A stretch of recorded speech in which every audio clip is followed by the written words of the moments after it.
Her hand gripped my wrist firmly as she pulled me into the executive bathroom. I could feel my heart racing, not from attraction, but from sheer panic. As a single dad barely keeping his head above water at Morgan Financial, the last thing I needed was complicated workplace drama. My boss, Elaine Mercer, CEO and notoriously demanding perfectionist, locked the door behind us and leaned in close. "This stays between us, James," she whispered.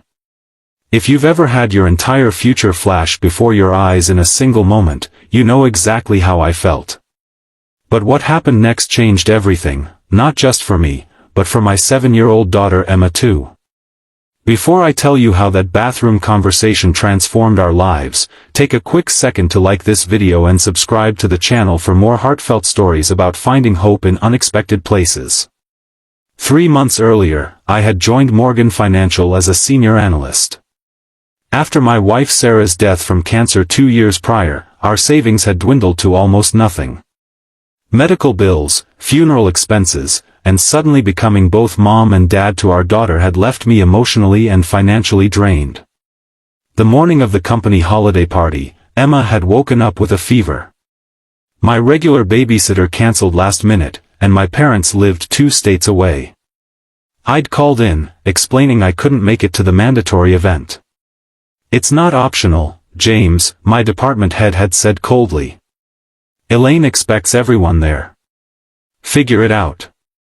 So I did what any desperate parent would do, brought my sleeping daughter, tucked her into a makeshift bed in my office using my spare coat as a blanket, and prayed she'd stay asleep long enough for me to make an appearance and slip out unnoticed.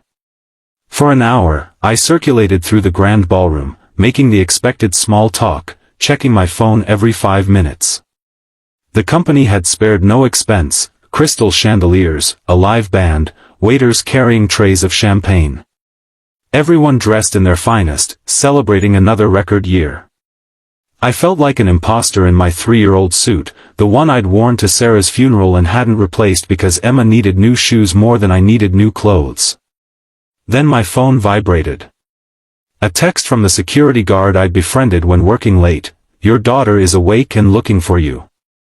I was halfway to the exit when Elaine's voice cut through the crowd. "James. Leaving so soon?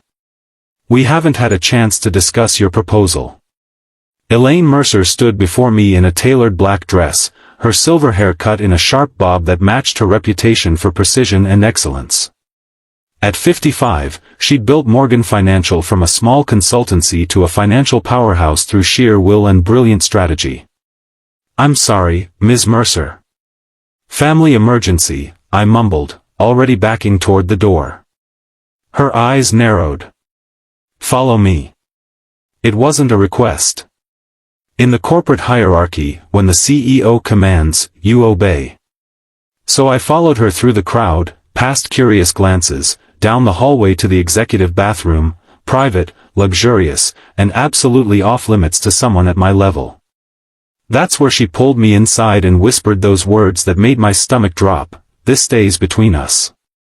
Then she continued, "Your daughter is in your office with a fever, isn't she?" My mouth went dry. "How did you?" "I know everything that happens in my company, James." Her expression softened unexpectedly. "Why didn't you just ask for the night off?" The dam broke. Weeks of exhaustion, fear, and loneliness came pouring out. I couldn't risk it. This job is all we have. Emma's medication, our apartment. I can't lose this position. My performance review is next month, and... Stop.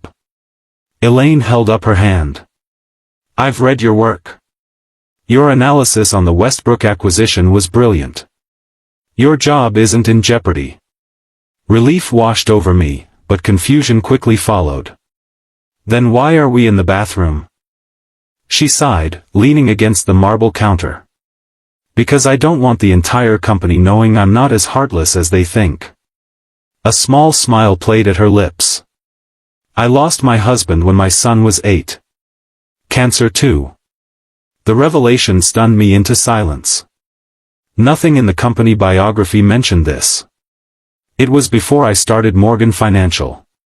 I built this company working nights while he slept, taking calls during soccer practices, reviewing contracts during school plays.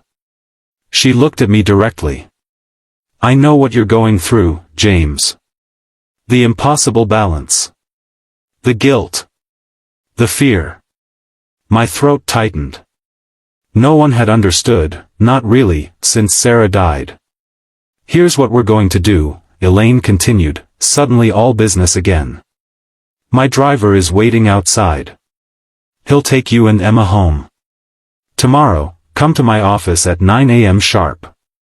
But the quarterly reports. We'll wait. This is more important. She reached into her clutch and pulled out a business card. This is my personal cell number. If Emma needs anything tonight, medicine, a doctor, you call me. I stared at the card, speechless. This stays between us, she repeated firmly. I have a reputation to maintain. Can't have everyone thinking they can miss work for personal matters. But her eyes told a different story, one of compassion and understanding. Thank you, I managed to say, the words wholly inadequate. Go. Your daughter needs you. The next morning, I arrived at Elaine's office precisely at 9 a.m., uncertain what to expect. Emma was feeling better, resting with my neighbor watching over her. Elaine wasn't alone. A woman in her 30s sat across from her desk, a portfolio open between them. James, this is Patricia from Human Resources, Elaine said briskly. We're implementing a new program at Morgan Financial, and you're going to help us design it. For the next hour, they outlined a revolutionary employee support system, flexible schedules for parents, emergency childcare services, and a mentorship program for employees facing personal hardships. Elaine wanted me to lead the initiative while continuing my analyst work. Why me? I asked. Because you understand the need better than anyone else here, she replied. And because your financial models are exceptional. I need someone who can prove this program won't just help our employees, it will benefit our bottom line too. It was a challenge and an opportunity one never expected. It meant longer hours initially, but also the chance to create something meaningful, something that might have saved my own sanity months ago. There's one more thing, Elaine added, sliding a folder across the desk. Inside was paperwork for Morgan Financial's executive housing complex, apartments reserved for upper management, located 3 blocks from the office and 2 blocks from the best public elementary school in the city. The company owns the building. Consider it part of your new compensation package. I looked up, overwhelmed. I can't accept. You can and you will, she interrupted. This isn't charity, James. This is investment in talent. You'll work better living closer, and Emma deserves a good school. Patricia nodded encouragingly. The apartment has 2 bedrooms and access to the building's after-school program for employees' children. It was everything we needed, everything I'd been struggling to provide since Sarah died. Thank you, I said, emotion making my voice rough. I don't know what else to say. Elaine stood, signaling the meeting was ending. Say you'll make this program work. Say you'll pay it forward someday. I nodded, unable to speak through the lump in my throat. As I turned to leave, Elaine called after me, James? The bathroom conversation stays between us, I confirmed with a genuine smile. Your reputation is safe with me. Over the next 6 months, the Employee Family Support Initiative transformed Morgan Financial from within. Productivity increased as employees felt supported during personal crises. Retention improved dramatically. The program became Elaine's pride, though she maintained her stern exterior in public. Emma thrived in her new school. The dark circles under her eyes, ones I hadn't even noticed developing, faded as our life stabilized. At night, she started talking about Sarah again, sharing memories instead of avoiding them. Healing began for both of us.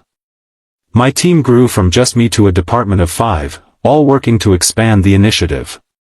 Other companies began inquiring about our model. One evening, working late, I found Elaine in the break room staring at her coffee. "Everything okay?" I asked. She looked up, momentarily vulnerable. 20 years ago today, my husband died. I sat across from her, recognizing the heavy weight of anniversary grief. "Does it get easier?" "Different," she corrected. "Not easier. Just manageable. You learn to carry it." We sat in companionable silence until she spoke again. "I never meant to be the ice queen they call me behind my back. It just seemed easier than letting people see the cracks." "Emma says scars show where we've been strong," I offered. "Sarah used to tell her that." Elaine smiled, a real smile that reached her eyes. "Smart woman, you're Sarah." She stood, collecting herself. "The Anderson account needs your attention tomorrow. Their numbers don't add up." Just like that, she was the CEO again. But something had shifted between us, mutual respect deepened by shared understanding. At the next year's holiday party, Emma attended properly, wearing a red dress she'd chosen herself, proudly introducing herself to everyone as the reason for the special program. I watched her charm the board members, telling them how her dad helped other kids' parents now. Elaine joined me at the edge of the room. "You've done exceptional work this year," she said quietly. "I had exceptional motivation," I replied, watching Emma laugh with the daughter of our new marketing director, another single parent benefiting from the initiative. "We all need someone to see us at our most vulnerable and still believe in our strength," Elaine said, following my gaze to the children. "Your wife would be proud, James." Tears pricked my eyes. "I hope so. I know so." She touched my arm briefly, then resumed her CEO posture. "Now, go enjoy the party with your daughter." "That's an order." As I walked toward Emma, I realized the bathroom conversation that had terrified me a year ago had been the beginning of salvation, not just for me and Emma, but for countless others at the company. Sometimes the moments we fear most become the turning points we need most. The real lesson I learned from Elaine wasn't about business strategy or financial models. It was that true leadership includes compassion, even when it's hidden behind closed doors. It was about recognizing that everyone fights private battles and sometimes the strongest thing we can do is admit we need help. Today, 3 years later, as I sit in what used to be Elaine's office, she retired last month, naming me her successor, I keep a small sign on my desk that only I understand, some things stay between us. It reminds me that the most important work we do isn't always visible. That sometimes, a single act of kindness can change everything. And that we all have the power to be that change for someone else. Emma, now 10 and flourishing, often asks about the day everything changed for us. I tell her that sometimes, help comes from unexpected places, and that someday, it will be her turn to be that help for someone else. That's the legacy Sarah would have wanted for her. That's the legacy Elaine built without anyone knowing. And that's the legacy I hope to continue, one life at a time. If this story touched you, remember there are people fighting invisible battles all around us. A small kindness might be the turning point in someone's life story. Like, subscribe, and share if you believe in the power of compassion that changes lives. Because some stories deserve to be told, even when they begin with a whispered secret in an executive bathroom. It was nearly midnight, 18 months after that fateful company party, when my phone rang. Emma had been asleep for hours, and I'd just finished reviewing quarterly projections. The caller ID made me sit up straight, Elaine Mercer. In all our time working together, she had never once called after hours. Texts, yes. Emails, constantly. But never a call. "Elaine? Is everything okay?" Her voice came through strained, nothing like her usual commanding tone. "James, I'm sorry to call so late. I need a favor." The hesitation was so uncharacteristic it sent alarm bells ringing. I was already reaching for my keys. "What do you need?" "It's Michael. My son. There was a tremor in her voice I'd never heard before. He's in the emergency room at Mercy General. Motorcycle accident. My stomach dropped. Michael Mercer was Elaine's only child, a 27-year-old photographer who traveled constantly. I'd met him only once, during a brief visit to his mother's office. Is he? He's stable, she cut in. But they're keeping him overnight for observation. I'm here with him, but... She paused, and I could hear her take a steadying breath. His daughter Lily is at my house with the sitter, who needs to leave by 12:30. I can't leave Michael, and there's no one else I can call this late. I hadn't even known Michael had a daughter. Elaine rarely spoke of her personal life. I'll go right now, I said without hesitation. What's your address?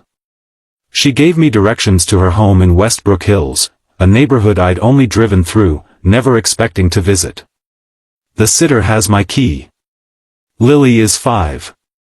She's already asleep, but if she wakes up... I understand completely, I assured her. Don't worry about Lily. Focus on Michael. There was a moment of silence before she said softly, "Thank you, James." 20 minutes later, I stood in Elaine Mercer's elegant living room, having relieved the grateful college student who'd been babysitting. I settled on the couch with my laptop, prepared for a night of watching over a sleeping child I'd never met. Around 2 a.m., a small voice came from the hallway. "Where's Grandma?" A little girl stood in the doorway, dark curls framing a face that looked remarkably like a younger version of Elaine. She clutched a worn stuffed elephant, eyes wide with confusion at finding a stranger in her grandmother's house. I set my laptop aside and smiled gently. "Hi Lily. I'm James. I work with your grandmother." She regarded me suspiciously. "Where is she?" "She's with your dad at the hospital.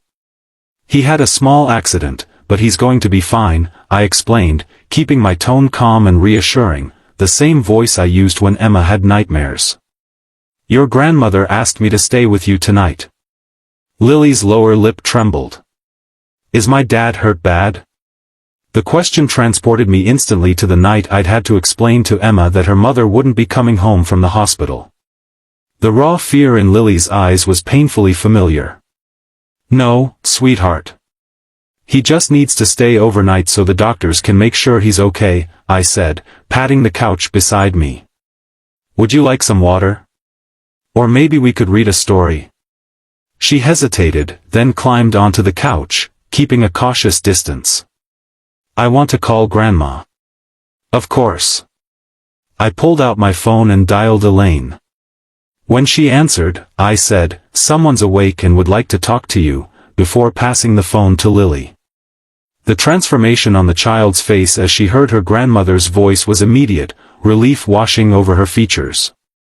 "Is Daddy really okay?" she asked in a small voice. After a moment, she nodded. "Promise?" Another pause. "Okay. James is here. He said he works with you."